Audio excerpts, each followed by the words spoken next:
कैसे हो स्टूडेंट। आज हम डिस्कस करने जा रहे हैं वेक्टर प्रोडक्ट के मुतालिक। इसी ही टॉपिक को आज हम डिस्कस करेंगे।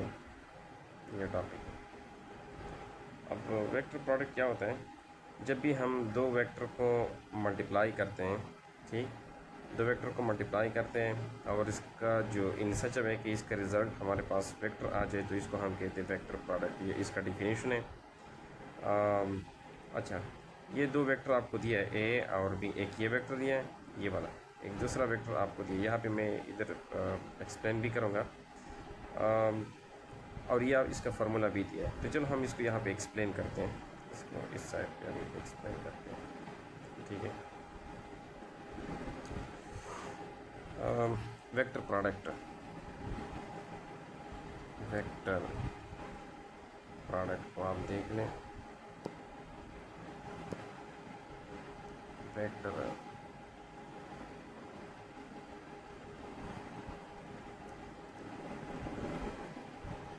प्रोडक्ट, या इसको हम डॉट प्रोडक्ट भी कहते हैं, ठीक है। अच्छा, अब डिफिनीशन तो आपने देखा। थोड़ी देर के लिए फ़र्ज़ कर लें कि हमारे पास दो वेक्टर हैं। एक ये वेक्टर है, दूसरा हमारे पास है एक ये वेक्टर, ठीक है। अच्छा, इसको हमने ए का नाम दिया, दिस इज़ वेक्टर ए, ठीक, और इसको हमने बी का नाम दिया, इसको वेक्टर बी का नाम देते हैं। अब जब हम इसको मल्टीप्लाई करते हैं इन यानी इन वेक्टर को, मैं इसका कलर चेंज करता हूँ, इसको मैं यहाँ पे थीटा का नाम देता हूँ। अच्छा, इस थीटा की जो डायरेक्शन है फ्रॉम ए टू बी है। अब जब दो वेक्टर को हम मल्टीप्लाई करते हैं तो हमारे पास एक तीसरा वेक्टर हमारे पास आता है, इसको हमने इस तरह ड्रा किया। अच्छा, अब इसका जो डायरेक्शन है वो परपेंडिकुलर होगा to both A and B. This N represent unit vector, this N. अब हम इसका जो है ना मैथमेटिकली इसको हम इस तरह डिस्क्राइब करते हैं कि ए क्रॉस बी दो वेक्टर हैं, इसको मल्टीप्लाई कर लो इन सच अ वे कि आपके पास जो रिज़ल्टेंट वेक्टर है यानी रिज़ल्टेंट है वो भी वेक्टर आ जाए इसी तरह से। अब ये देख लें साइन थीटा और साथ यहाँ पे आप लिख लें N unit vector.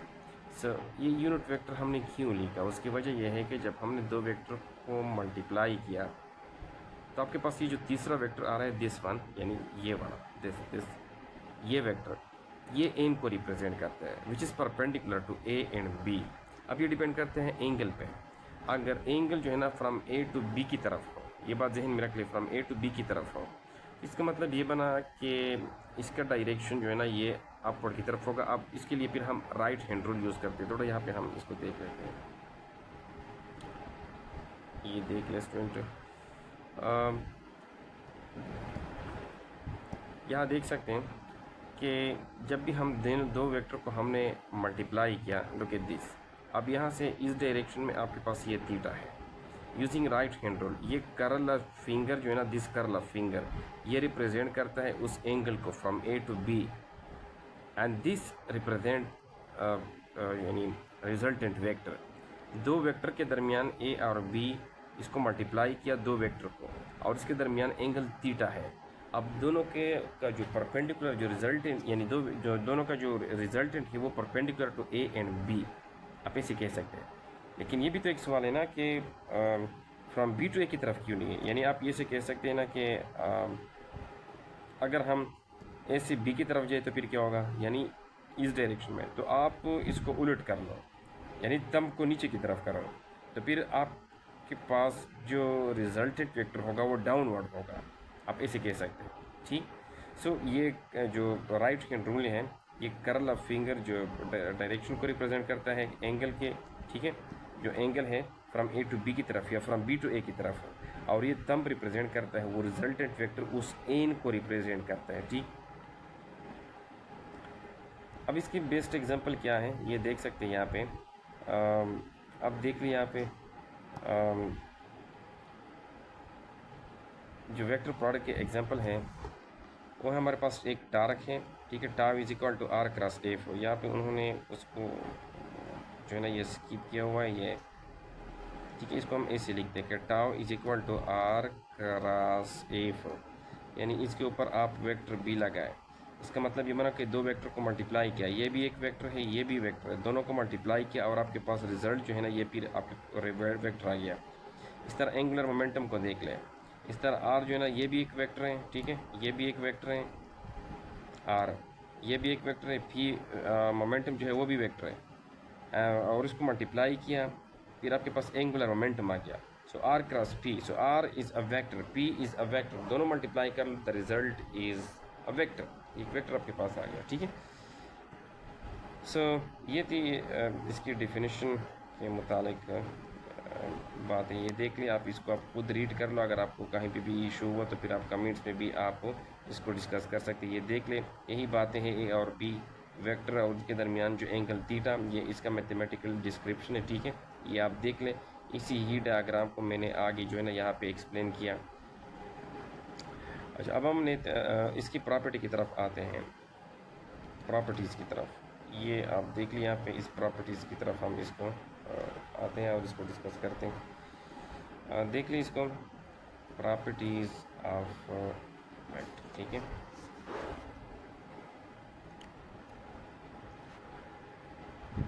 Properties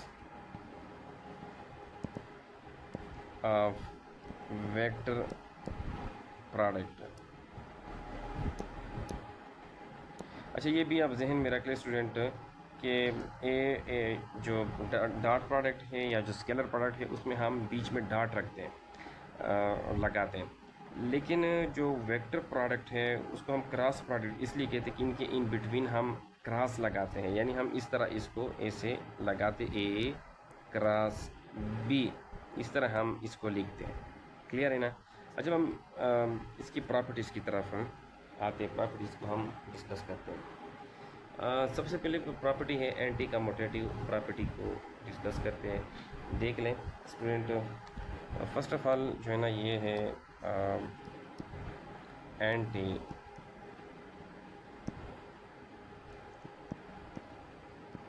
commutative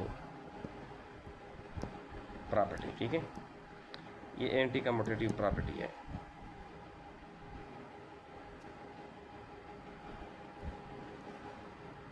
एक मिनट, इसको थोड़ा और भी इस तरह से वाज़ेह करता हूँ, अब ठीक हो गया, अब सही हो गया, पहले स्क्रीन छोटा था। एंटी कम्यूटेटिव प्रॉपर्टी को हम डिस्कस करते हैं।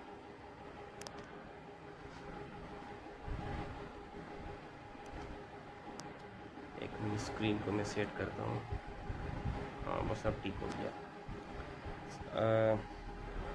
अब दो वेक्टर लें, थोड़ी देर के लिए फ़र्ज़ कर लें, एक वेक्टर आपके पास है ना, ये एक वेक्टर है, ठीक है, इसको हमने ए का नाम दिया, इसको हमने ए का नाम दिया। दूसरा वेक्टर है बी, ये बी वेक्टर है, इसको हमने ये नाम दिया। अब इनके दरमियान एंगल थीटा है। अगर आप ये कह दें फ्रॉम ए टू बी, यानी ए से बी की तरफ आप जाते हैं, तो जो रिज़ल्टेंट आपके पास आएगा यानी वो कुछ ऐसे ही आएगा, जो रिज़ल्टेंट वेक्टर वो कुछ ऐसे ही आएगा, यानी एन, जिसको हम कहते हैं एन यूनिट वेक्टर, ए क्रॉस बी, यानी दोनों का जो रिज़ल्टेंट है वो हमारे पास परपेंडिकुलर है। एन यानी ए क्रॉस बी को आपने मल्टीप्लाई किया, इनके दरमियान एंगल थीटा है। अब इन दोनों का जो परपेंडिकुलर है रिजल्टेंट वेक्टर है वो आप यहाँ पे देख रहे हैं, ठीक है। यूजिंग राइट हैंड रूल, अब राइट हैंड रूल को यूज़ करते फ्रॉम ए टू बी की तरफ, ये curl of finger from A to B and this represent ये, और ये जो ना ये आपके पास ये रिजल्टेंट वेक्टर है। लेकिन सवाल तो ये भी पैदा होता है ना कि अगर ये ए क्रॉस बी है, यानी इसको हम ऐसे लिखते हैं ना कि ये अगर ए क्रॉस बी है दिस वेक्टर, यानी ए क्रॉस बी, तो फिर अगर हम बी क्रॉस ए की तरफ जाए तो फिर क्या होगा। तो इसका मतलब ये बना कि अगर हम बी क्रॉस ए की तरफ जाते हैं, थोड़ी देर के लिए फ़र्ज़ कर ले कि हम बी से ए की तरफ जाते हैं, थोड़ी देर के लिए फ़र्ज़ कर लें, हम इस डायरेक्शन में जाते हैं, थीटा फ्रॉम बी टू ए। तो यूजिंग राइट हैंड रूल तो जो रिज़ल्ट आपके पास बनेगा वो कुछ ऐसे ही बनेगा, यानी ये डाउनवर्ड होगा, डाउनवर्ड, यानी बी क्रॉस ए, आप ऐसे कह सकते हैं ना, ठीक है। इसका मतलब ये मैंने कि दोनों अपोजिट डायरेक्शन में है, यानी ए क्रॉस बी जो है, ए क्रॉस बी, ये दोनों अपोजिट डायरेक्शन में है, यानी इस बी क्रॉस ए, इसी को तो हम कहते हैं ये एंटी कम्यूटेटिव प्रॉपर्टी। तो दोनों आपस में कम्यूट नहीं करते, ये एंटी कम्यूट है आपस, ये दोनों म्यूचुअली जो है ना, ये जो जो आप देख रहे हैं कि 180 एंगल पे है, यानी यहाँ पे आप देख लें कि जो इनके दरमियान एंगल है वो 180 बनते हैं ना, अपोजिट डायरेक्शन में ना। सो देयरफॉर ये एंटी कम्यूटेटिव प्रॉपर्टी को फॉलो करते हैं। नेक्स्ट है अच्छा, यहाँ आप देख रहे हैं कि इसको हम नेगेटिव एन भी कह सकते हैं, इसलिए कि ये उस एन की बिल्कुल अपोजिट है। क्लियर है ना। अच्छा, नेक्स्ट टॉपिक की तरफ आते हैं। नेक्स्ट 2 की तरफ देख लें। इस स्क्रीन को मैं थोड़ा ऊपर लेके जाता हूँ स्टूडेंट।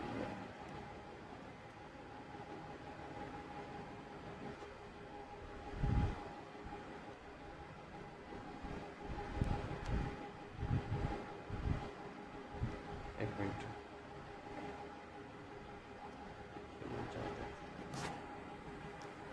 ये क्यों हैंग हो गया? अच्छा, ये स्क्रीन तो जाता है, ये नहीं जाता। अच्छा, अब ठीक हो गया, ठीक है, अब सही है, अब ठीक है। अब देखते हैं नेक्स्ट 2 की तरफ आते हैं। पैरेलल एंड एंटी पैरेलल को हम देख लें। Parallel and anti parallel property, इसको आप देख लें। 2 वेक्टर हैं, तो देख लें पर 2 वेक्टर हैं। अब एक वेक्टर ये है, ठीक है, एक वेक्टर ये है, इसको हमने ए का नाम दिया। दूसरा वेक्टर है हमारे पास बी, ये बी वेक्टर है, इसको हमने बी का नाम दिया, ठीक है। अब इन दोनों के दरमियान एंगल क्या है? 0 है, एंगल 0 है। तो इसका मतलब ये बना कि ए क्रॉस बी, ठीक, इसको हमने मल्टीप्लाई किया इन सच अ वे। अब देख ले कि ए और बी दोनों नॉन ज़ीरो वेक्टर है, नॉन ज़ीरो यानी ज़ीरो नहीं है, नॉन ज़ीरो है, लेकिन इसका रिज़ल्ट जो है वो ज़ीरो है। अब देख ले कि ये साइन 0 ये आता है, ठीक है। यहाँ पे हमने एन बी लगा लिया, ठीक है, एन बी लगा लिया। तो साइन 0 से क्या आता है? साइन 0 से आपको पता होना चाहिए कि साइन 0 से रिज़ल्ट आपके पास 0 आएगा, साइन 0 से 0 आता है। तो इसका मतलब ये बना कि A cross B it must be equal to 0।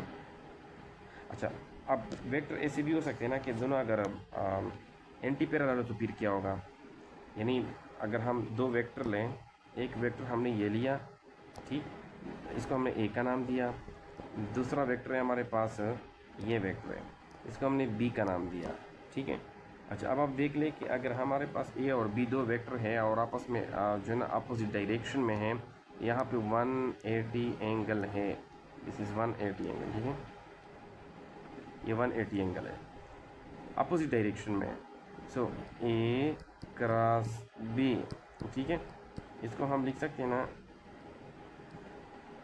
Equal A magnitude B magnitude, ठीक है।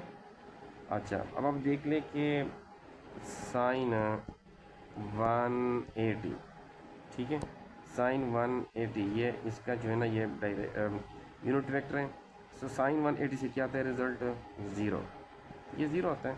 सो अब आप लिख सकते हैं ना कि A cross B is equal to 0। So commutative और पैरेलल और एंटी पैरेलल प्रॉपर्टी में हमारे पास एंगल या तो 0 होती है या 180 होती है, देयरफॉर रिजल्ट आपके पास फिर क्या होगा? 0 होगा। अच्छा, नेक्स्ट है हमारे पास अच्छा, एक ये भी क्वेश्चन पैदा होता है ना, एक ये भी क्वेश्चन पैदा होता है कि अगर एक वेक्टर हैं, और इसके बिल्कुल एग्जैक्ट इक्वल एक और वेक्टर भी है, यानी एक वेक्टर ये है और उसी ही का बिल्कुल कॉपी एक यहाँ पे।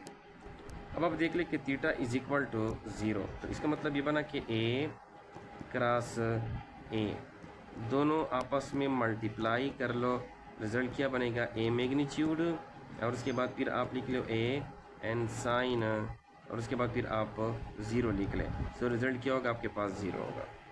लेकिन आपने कभी ये देखा होगा, आपको याद भी होगा, मैंने बताया अभी तक कि ए डॉट ए से क्या आता है, डॉट प्रोडक्ट में हमारे पास ए स्क्वायर आता है, ए स्क्वायर आता है, लेकिन ए क्रॉस ए से क्या आता है, वो 0 आता है। ठीक है,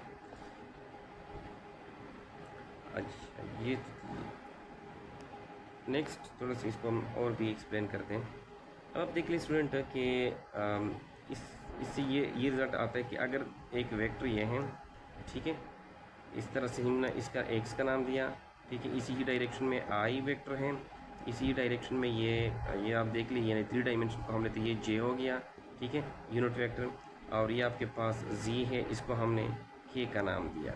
अच्छा, अब आप देख लें स्टूडेंट के आई, और ये इसका आप एक और वेक्टर भी ले, आई, 2 वेक्टर लें, आई मैग्नीट्यूड, ठीक है, ये लिख लें, आई मैग्नीट्यूड लिख लें, ठीक है, और साइन इसको फिर 0 लगाए, ठीक है, जब आप 0 लगा और ये एन यूनिट वेक्टर बन गया, तो इसका मतलब ये बना कि ये साइन 0 से क्या आते हैं, रिजल्ट फिर 0 बन गया। इसका मतलब ये बना कि आई क्रॉस आई से क्या रिजल्ट आता है, 0 आता है। इन द सेम स्पिरिट आप ऐसे भी लिख सकते हैं ना कि,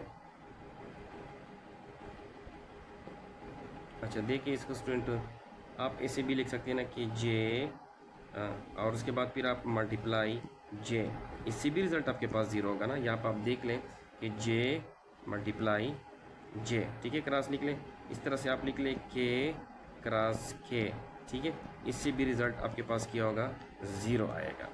ठीक है ना। अच्छा, तो ये इसकी जो यूनिट वेक्टर है उसकी भी रिज़ल्ट 0 आ रहा है। अच्छा, आपको याद होगा कि डॉट प्रोडक्ट में हमने इस तरह से जो है ना ये पढ़ा था, आपको याद होगा कि आई डॉट आई से क्या आता है, आई स्क्वायर आता है, और वो इक्वल टू 1। इस तरह जे क्रॉस जे, जे डॉट जे से क्या आता है, वो जे स्क्वायर आता है, and it is equal to, यानी J square it is equal to 1, K dot के स्क्वायर इक्वल टू 1। लेकिन यहाँ पे आप देख रहे हैं कि जे क्रॉस जे से क्या आते हैं, 0, आई क्रॉस आई से क्या आते हैं, 0, आई क्रॉस आई से क्या आते हैं, 0, जे क्रॉस जे से क्या आते हैं, 0, के क्रॉस के से क्या आते हैं, 0। ठीक है, लेकिन ऑन अदर हैंड अगर आप देख लें जो डॉट प्रोडक्ट है उसमें आई डॉट आई से क्या आता है, देख रहे हैं यहाँ पे 1 आता है, जे डॉट जे से क्या आता है 1, के डॉट के से क्या आता है 1। ठीक, अब हम आते हैं परपेंडिकुलर, दो प्रोडक्ट, तो दो वेक्टर को लेते हैं परपेंडिकुलर। ठीक है, अब लेते हैं ऑर्थोगोनलिटी को, आप देख लें। ठीक है, ये थर्ड प्रॉपर्टी है, इसको हम ऑर्थोगोनैलिटी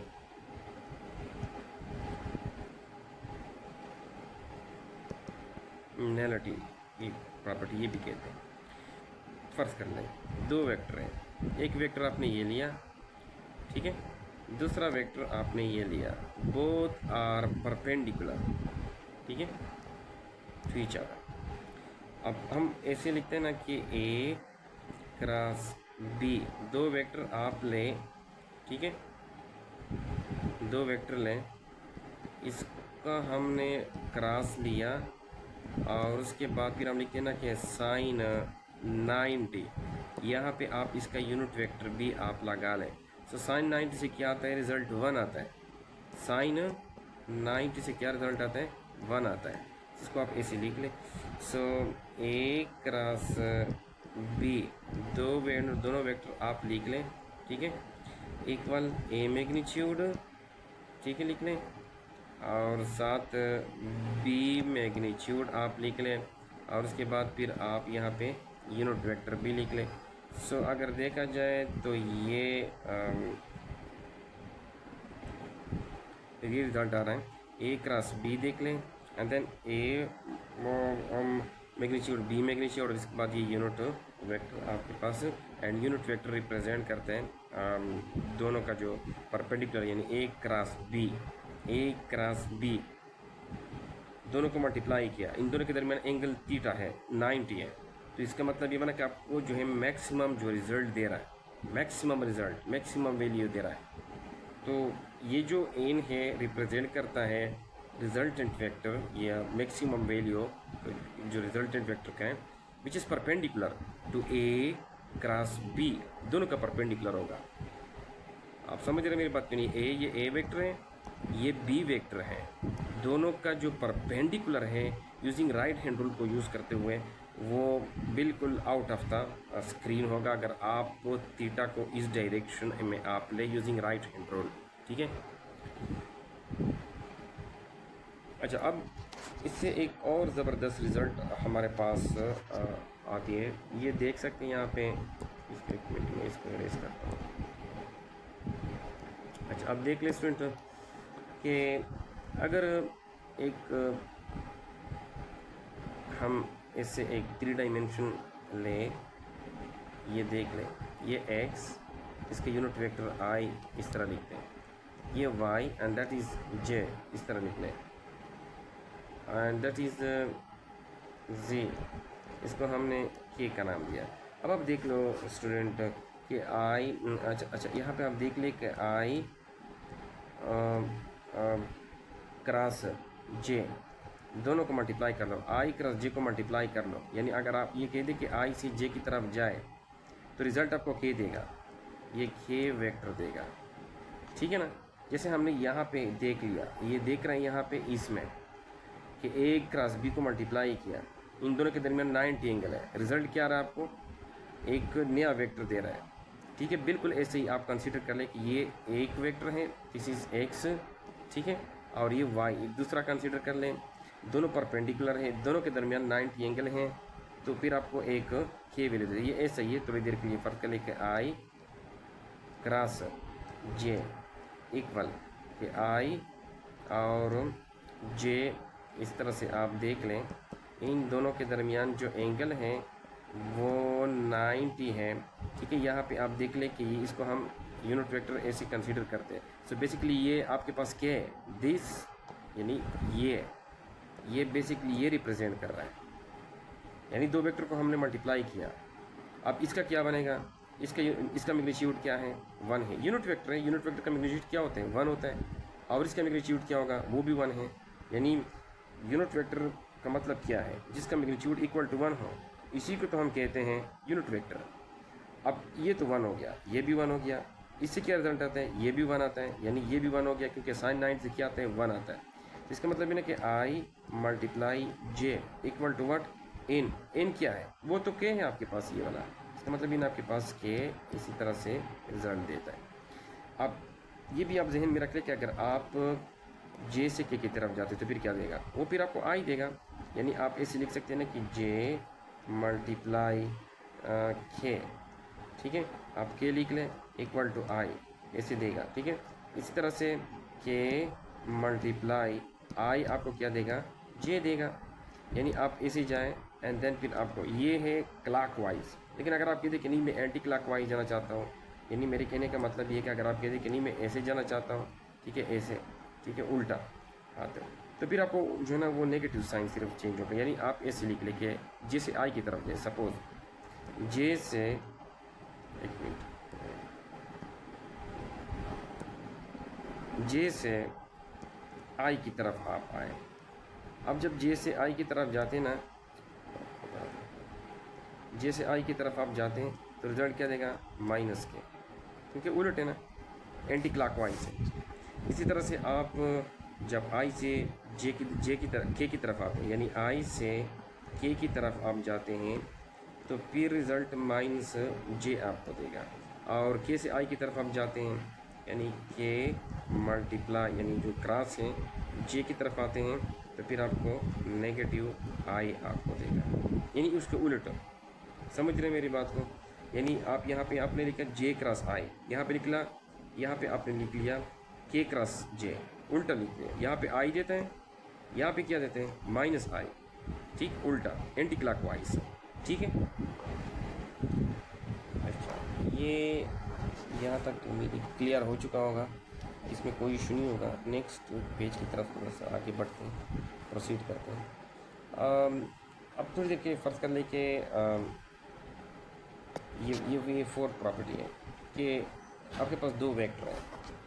हमने एक को नाम दिया ये रेक्टेंगुलर कंपोनेंट है, ठीक है, रेक्टेंगुलर कंपोनेंट। ए को हमने नाम दिया कि ए एक्स आई, उसके बाद फिर हम लिखते हैं ना कि ए वाई जे, और उसके बाद फिर ए लिखते हैं ना ए जी के। ये हमने क्यों लिखा?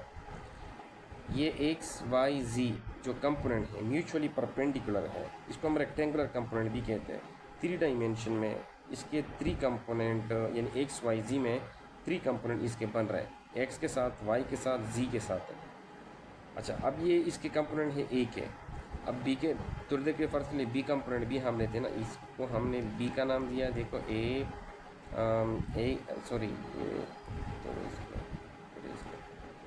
इसको हमने बी एक्स आई प्लस बी वाई जे, और उसके बाद फिर बी जी के हमने लिख लिया। अच्छा, अब आप देखें स्टूडेंट के इन दोनों का आपस में मल्टीप्लाई करते हैं। इसको आपस में मल्टीप्लाई कर लो, ए क्रॉस बी। अब जिस तरह हम डॉट प्रोडक्ट लेते हैं उससे बिल्कुल मुख्तलिफ है। देख सकते हैं यहाँ पे कि ये ए क्रॉस आई प्लस ए वाई जे प्लस ए जी के, ठीक है, ये सारे यूनिट वेक्टर हैं। ये भी यूनिट वेक्टर है, इसके ऊपर हमने खेप लगा लिया, ठीक है, ये खेप लगा लिया हमने। एंड देन इनके दरमियान आप क्रॉस लगा लें, ठीक है। अब आप देख लें स्टूडेंट कि ये बी एक्स आई प्लस बी वाई जे, ठीक है। इसके बाद फिर आप लिख लें बी जी के, ठीक है, ये बी जी के। यहाँ पे हमने इसको लगा लिया। अब आप देख लें स्टूडेंट कि पहले से आपको पता है ना कि आई क्रॉस आई से क्या आता है? 0। लेकिन आई डॉट आई से क्या आता है? आई स्क्वायर, वो तो 1 आता है। आई क्रॉस आई से क्या आता है? हमने पहले डिस्कस किया, वो 0। जे क्रॉस जे से क्या आता है? रिजल्ट 0। के क्रॉस के से क्या आता है? रिजल्ट, वो भी 0 है, ठीक है ना। अच्छा, अब हम आई क्रॉस जे यानी हम अगर जाए इस तरफ थोड़ी देर के लिए फ़र्ज़ कर ले कि हम आई अगर इनके साथ मल्टीप्लाई होगा, फिर आई इसके साथ मल्टीप्लाई होगा, इस तरह फिर जे जो है ना वो आई के साथ मल्टीप्लाई होगा, फिर जे रूट 0 है, फिर के साथ। इसको सबसे आसान तरीका ये है कि इन सब को मल्टीप्लाई करने के लिए आप इसको मैट्रिक्स की फॉर्म में आप लिख लो। यहाँ पे आई लिख लो, ठीक है, ये जे लिख लो, ये के लिख लो, इनका फिर आप मैट्रिक्स लिख लें। और आप ए एक्स और ये बी एक्स लिख लें। के क्यों? इसलिए कि ए एक्स के साथ भी आई है, बी एक्स के साथ भी वाई है। आप ये लिख लो, यहाँ पे ए वाई लिख लो, और यहाँ पे लिख लो यहाँ पे आप लिख लें बी, आया पापा, ये एक्स, ये एक मिनट, ये ए वाई लिख लो, ये लिख लो बी एक्स, ठीक है। अब नेक्स्ट आप लिख लें कि ए जी लिख लो, एंड देन फिर आप लिख लो बी जी लिख लो। अब इन सब का आप डिटर्मिनेंट लेंगे, ठीक है। डिटर्मिनेंट लेने के बाद फिर सबसे पहले आप क्या करेंगे कि इसको छोड़ दे, यानी इसको छोड़ दे, ये आपस में इसका डिटर्मिनेंट लें, यानी A cross B and it must be equal to I लिख लो। आप ये देखो आपस में इसको मल्टीप्लाई कर लो, ठीक है, इनके साथ मल्टीप्लाई कर लो। सो आपके पास रिजल्ट आ जाएगा ए वाई बी जी माइनस ए जी, ठीक है, बी एक्स, ठीक है। इसके बाद फिर आप बंद कर लें, एंड देन माइनस आप लिख लें जे लिख लो। फिर इसके बाद फिर आप इसको भी एक्सपेंड करें, ठीक है।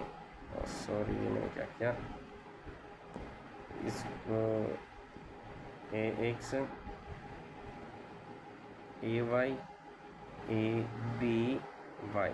अब इस जो बीच वाला ये ना, ये वाला दिस वन, इसको छोड़ दें, ये वाला टर्म और ये वाला टर्म आपस में मल्टीप्लाई कर लो, ठीक है।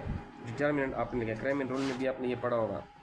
ये हम लिख सकते हैं ना कि ए एक्स बी जी माइनस ए जी, और उसके बाद फिर आप लिख लो बी एक्स, ठीक है।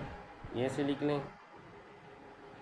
फिर आप लिख लें ये माइनस यहाँ पे, ठीक है, आएगा यहाँ पे जे के साथ माइनस आएगा, ये जहन में रख लें। फिर जे माइनस को आप उनके साथ मल्टीप्लाई कर लो, इंटरनल इनके साथ भी मल्टीप्लाई कर लो, इनके साथ भी मल्टीप्लाई कर लो। फिर आपके पास जो बुक पे रिजल्ट है वो एग्जैक्ट वही आएगा। फिर अब फिर सुन इस बात को, यहाँ पे पहले के साथ जो है ना ये प्लस आएगा, दूसरे के साथ माइनस आएगा। वो कोफैक्टर माइनस की वजह से ये मैट्रिक्स में आपने पढ़ा होगा, फर्स्ट ईयर के बुक मैट्रिक्स में आप पढ़ लेंगे कोफैक्टर वगैरह, ठीक है। अब इस माइनस को इसके साथ इसमें इंटर कर ले, इस ब्रैकेट के अंदर। फिर ये नए वाला टर्म ये नेगेटिव आ जाएगा फर्स्ट टर्म, दूसरा पॉजिटिव आएगा। किताब में बिल्कुल एग्जैक्ट वही लिखा है, यहाँ पे माइनस नहीं लिखा। आप कंफ्यूज नहीं होना इसमें, कहीं ऐसा ना आप कंफ्यूज हो जाए कि यहाँ पे सर ने माइनस लिखा हुआ है। उसकी वजह यह है कि चूँकि ये माइनस लिखा जाता है, किताब ने डायरेक्ट लिखा है कि माइनस को डायरेक्ट उसने इनके साथ मल्टीप्लाई किया। यानी कहने का मतलब ये है कि किताब ने डायरेक्ट इनके साथ मल्टीप्लाई किया, ये तो फिर पॉजिटिव बन जाएगा। वो पहला टर्म लिखा है ए जी बी एक्स, और ये वाला फिर टर्म क्या किया उनके साथ माइनस है, माइनस ए एक्स बी जी ये लिखा हुआ है, ठीक है। ये आप जो है ना फर्स्ट ईयर के बुक मैट्रिक्स में के जो चैप्टर है उसमें आप ये कोफैक्टर वगैरह ये पढ़ लेंगे, आपको फिर अंदाज़ा हो जाएगा, ठीक है। थर्ड है ना, इसको भी आप एक्सपेंड कर लो, ठीक है। इसको छोड़ दें, स्किप कर लें। फिर आप लिख लें यहाँ पे ये लिख लें, एंड देन फिर ए एक्स, इसको आप इसके साथ मल्टीप्लाई कर लो, इनको इनके साथ मल्टीप्लाई कर लो, ए एक्स एंड देन फिर B Y minus A Y and then फिर बी एक्स, इस तरह से मल्टीप्लाई कर लो। फिर रिज़ल्ट आपके पास आ जाते हैं, ठीक है। यही तरीका है, जब भी आपको कोई प्रॉब्लम दिया जाता है ना, तो उस प्रॉब्लम को जब हम सॉल्व करेंगे using matrix, using cross product, तो ये वाला तरीका आप यूज़ करेंगे, प्रोसीजर यूज़ करेंगे, जिसमें आप देखते हैं ना कि जो मुख्तलिफ़ कॉलम को हम आपस में क्या करते हैं, मल्टीप्लाई करते हैं, एक्सपेंड करते हैं, और इस तरह से फिर एक कॉलम को स्किप करते हैं तो मल्टीप्लाई करते हैं। ये क्रेमल रूल में भी ये तरीक़ेकार है, ठीक है। अब हम आते हैं ना physical significance of the vector product को हम देखते हैं। इसको भी आप देख लें, फिज़िकल सिग्निफिकेंस, इसको आप देख लें।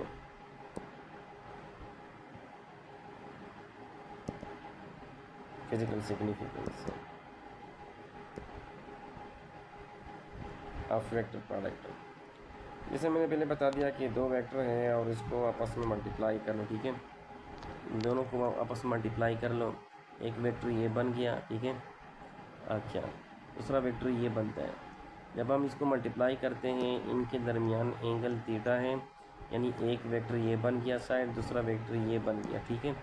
अच्छा, फिर क्या होता है कि इनका परपेंडिकुलर आपके पास ए क्रॉस बी, ठीक है, ऐसे आपके पास आता है, जिसको हम यहाँ पे ये एन की डायरेक्शन है, ठीक है। अब हम इस तरह करते हैं ना कि ये एक साइड है, दूसरा साइड है। आपने कभी पढ़ा होगा कि ये जब रेक्टेंगल हो या स्क्वायर हो, ठीक है, स्क्वायर रेक्टेंगल वगैरह जो भी होता है, ठीक है। अब इसको देख ले कि लेंथ ब्रेथ को मल्टीप्लाई करते, इसका एरिया हम ऐसे लेते कि लेंथ मल्टीप्लाई ब्रेथ या breadth multiply length, length height breadth width, ठीक है, दो साइड को मल्टीप्लाई करते हैं। जब हम एक जियोमेट्री में हम दो साइड को मल्टीप्लाई करते, एक ये बन गया दूसरा ये बन गया, तो आपको क्या रिजल्ट देता है? इसका मतलब ये बना कि इन दोनों के दरमियान जब एंगल थीटा हो और वो थीटा भी 90 ना हो, ये भी आप जहन में रख लें। रेक्टेंगल में और स्क्वायर में क्या होता है, यहाँ पे 90 एंगल होता है, यहाँ पे 90 एंगल है, यहाँ पे 90 या एक मिनट, ये तो फिर ये अब देख लें, ये एक सपोज़ ये एक 90 एंगल है, इसमें भी है साइड में, यहाँ पे तो 90 एंगल नहीं है। जब 90 एंगल नहीं है तो इसका मतलब कि इससे फिर पैरेललोग्राम इस तरह से बनेगा, आपके पास इस तरह से पैरेललोग्राम बन रहा है। समझ रहे हैं मेरी बात को? पैरेललोग्राम में जो है ना वो साइड आपस में 90 एंगल पे नहीं होते यहाँ पे, लेकिन स्क्वायर और रेक्टेंगल में आपके पास 90 एंगल होते हैं। तो आपके पास एक पैरेललोग्राम बन रहा है, और इस पैरेललोग्राम का जो एरिया है परपेंडिकुलर होगा किसकी डायरेक्शन में, इसी ही की डायरेक्शन में, ये एरिया रिप्रेजेंट करता है from theta from A to B. So using right hand rule from A to B की तरफ, यानी ए से बी की तरफ आप जाएंगे, इस एरिया को रिप्रेजेंट करते हैं area of a parallelogram. So physical significance जो वेक्टर प्रोडक्ट की है वो उस पैरेललोग्राम की जो एरिया है उसको रिप्रेजेंट करते हैं। जब आप एक साइड से दूसरी साइड की तरफ जाते हैं उनके बीच में जो एंगल होते हैं, लेकिन फिर क्वेश्चन पैदा होते हैं कि बी से ए की तरफ भी होगा ना, तो फिर आप लिख लिए using right hand rule from B से ए की तरफ जाते हैं तो उस पैरेललोग्राम का जो एरिया है वो डाउनवर्ड होगा, डाउनवर्ड, ठीक है। सो बेसिकली ये जो फिजिकल सिग्निफिकेंस है ऑफ वेक्टर प्रोडक्ट, ये आपको बताता है कि area of this one area of a parallelogram equal to A cross B. You understand, ये है इसका तरीका और ये इसका फिजिकल सिग्निफिकेंस है। और उम्मीद है स्टूडेंट कि आपको ये समझ आ चुका होगा। और मिलते हैं नेक्स्ट लेक्चर में। ये आप देख लें स्टूडेंट, यहाँ तक मैंने इसको एक्सप्लेन किया, ये देख लें। और सॉरी ये तो मैंने अब आप देख लें, यहाँ तक मैंने इसको एक्सप्लेन किया, ठीक है, ये भी देख लें। और ये एरिया ऑफ ए पैरेललोग्राम ये भी आप देख लें और इस प्रॉब्लम को आप खुद सॉल्व करने की कोशिश करें, ठीक है। ये आप देख लें स्टूडेंट।